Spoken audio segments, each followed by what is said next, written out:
ناظرین میں سے ایک نے پوچھا ہے کہ بھادوں کے مہینے میں حضرت سیدنا خضر علیہ السلام کی فاتحہ ہوتی ہے، یہ فاتحہ کرنا کیسا ہے، اور اس فاتحہ میں جو لوگ کرتے ہیں وہ سارا کچھ میں کیا جائز ہے کیا ناجائز ہے، اس سلسلے میں انہوں نے پوچھا ہے۔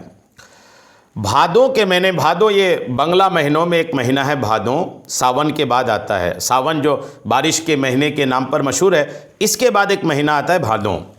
بھادوں کے مہینے میں ایک تعداد ہے لوگوں کی جو خواجہ خضر بولتے ہیں، عموماً دیہات میں خواج خضر کی فاتحہ کرنا ہے، خواج خضر کے ایسا لوگ بولتے ہیں۔ دراصل وہ حضرت سیدنا خضر علیہ السلام کے نام پہ فاتحہ ہوتی ہے، اور جو فاتحہ دینے والے ہوتے ہیں حضرت خضر علیہ السلام کے نام پہ اس فاتحہ کا ثواب اس سال بھی کر دیتے ہیں۔ اب یہ فاتحہ بھادوں کے مہینے میں خضر علیہ السلام کے نام پہ کرنا چاہیے کہ نہیں کرنا چاہیے، یہ سوال اس لیے آیا ہے کہ حضرت سیدنا خضر علیہ السلام یہ ابھی زندہ ہیں۔ ایک جو طبعی موت آتی ہے کہ ملک الموت تشریف لائے اور اس آدمی کا روح قبض کر کے لے گیا، یہ جو موت ہوتی ہے نا، حضرت خضر علیہ السلام کو اس طرح کی طبعی موت ابھی آئی نہیں، ابھی زندہ ہیں۔ کچھ لوگ سمجھتے ہیں کہ جب زندہ ہے تو ان کے نام پہ کیسے ایصال ثواب کریں، تو یاد رکھیے گا ایصال ثواب صرف مردوں کے لیے نہیں، زندوں کے لیے بھی کیا جا سکتا ہے۔ ایصال ثواب جی ہاں زندوں کے لیے بھی کیا جا سکتا ہے۔ کوئی آپ کے رشتہ دار میں زندہ ہیں، آپ کے ماں باپ زندہ ہیں، آپ اپنے زندہ ماں باپ کے نام پہ ایصال ثواب کرنا چاہیں تو کر سکتے ہیں۔ جیسے آپ کہیں پر مسجد میں امداد کر رہے ہیں اور آپ نے اپنے والد صاحب کی طرف لکھوا، آپ کے والد صاحب زندہ ہیں لیکن آپ نے والد صاحب کی طرف سے لکھوا دیا کہ یہ میرے والد صاحب کی طرف سے ہیں، تو بالکل آپ کے والد صاحب کو ثواب ملے گا۔ تو یہی تو ایصال ثواب ہے۔ تو ایصال ثواب زندوں کے نام پر بھی کیا جا سکتا ہے۔ اس لیے حضرت سیدنا خضر علیہ السلام کے تعلق سے یہ سوچ کہ زندہ ہیں تو کیسے ان کے نام پہ ایصال ثواب کریں، یہ غلط فہمی ہے۔ زندہ شخص کو بھی ایصال ثواب کیا جا سکتا ہے، ایک تو یہ کلیئر۔ دوسری بات یہ ہے کہ خضر علیہ السلام کی فاتحہ میں کئی بار لوگ عجیب و غریب حرکتیں کرتے ہیں۔ جیسے کئی جگہ ایسا ہوتا ہے کہ یہ جو بھادوں میں خضر علیہ السلام کے نام پہ فاتحہ ہوتی ہے، کئی بار یہ دیکھا جاتا ہے کہ فاتحہ کا سامان یہ کسی تالاب کے کنارے لے کے جاتے ہیں، کسی ندی کے کنارے لے کے جاتے ہیں، اور کئی بار تو یوں دیکھا گیا کہ وہ کشتی میں بیٹھ کر ندی کے بیچ میں جاتے ہیں اور فاتحہ دے کر کے کچھ کھانا پینا جو ہے وہ ندی میں بہا دیتے ہیں۔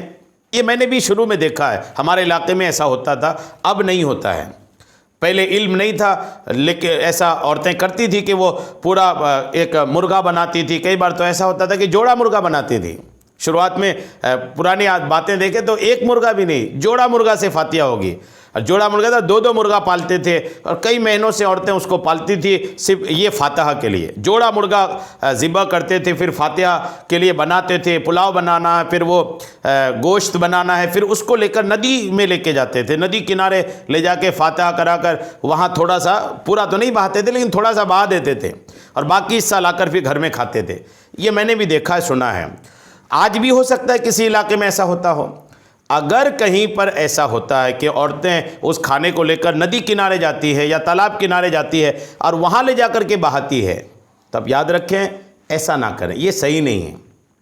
فاتحہ کریں، آپ دو کیا آپ 20 مرغے ذبح کر لیں، لیکن فاتحہ گھر میں کریں اور فاتحہ کا کھانا لوگوں کو تقسیم کریں، خود کھائیں، تالاب میں ندی میں لے جا کے بہائیں نہیں۔ اگر تالاب ندی میں لے جا کے بہاتے ہیں تو اللہ کے دی ہوئی رزق کو برباد کرنا، خراب کرنا، ضائع کرنا، اس گناہ میں آپ گرفتار ہو جائیں گے۔ لہٰذا فاتحہ کرنے میں کوئی دقت نہیں ہے، خضر علیہ السلام کے نام پہ فاتحہ کریں، اور فاتحہ کے لیے کوئی دن مقرر بھی نہیں ہے، بھادوں کا مہینہ بھی مقرر نہیں۔ ہاں چلو اگر آپ بھادوں کے مہینے میں کرنا چاہ رہے ہیں تو بھادوں کے مہینے میں بھی بعض علاقوں میں بھادوں کے مہینے کے آخری جمعرات کو کرتے ہیں۔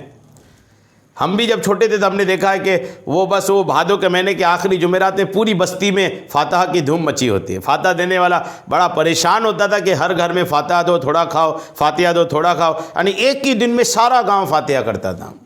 یہ میں نے بھی دیکھا ہے، تو یہ اس میں بھی پریشانی ہے، ایک ہی دن سارا گاؤں فاتحہ، اور فاتحہ دینے والے اس وقت کم ہوتے تھے تو بڑا پریشان ہو جاتے تھے لوگ۔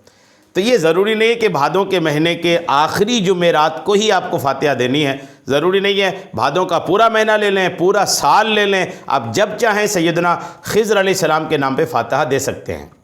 اچھا ایک بات اور اس فاتحہ سے جڑی ہے، جو لوگ یہ فاتحہ کرتے ہیں نا وہ یہ سمجھتے ہیں کہ کرتے رہنا پڑے گا ہر سال، اگر کسی سال نہیں کیے تو جنہوں نے نہیں کیا نا ان کے گھر کا کوئی پانی میں ڈوب جائے گا۔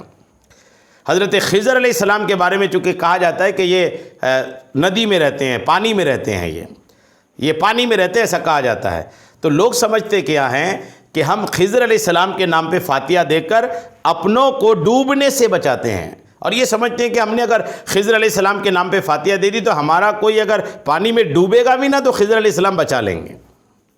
تو یہ غلط فہمیاں ہیں۔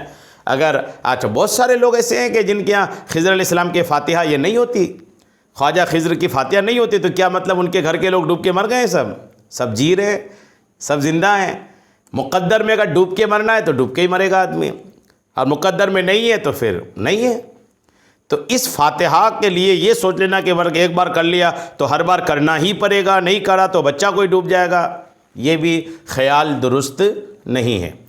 امید ہے باتیں آپ کو سمجھ میں آ گئی ہوگی۔ یہ ساری باتیں جو میں نے آپ کو عرض کیا نا، فتاوی فقیہ ملت جلد 1 صفحہ 292 پہ یہ باتیں حضرت مفتی جلال الدین صاحب امجدی رحمۃ اللہ تعالیٰ علیہ کے حوالے سے منقول ہے۔ امید ہے بات آپ کو سمجھ میں آ گئی ہوگی۔ اللہ کریم ہم سب کو شریعت کے تمام مسائل سیکھنے، سمجھنے اور اس پر عمل کی توفیق عطا فرمائے۔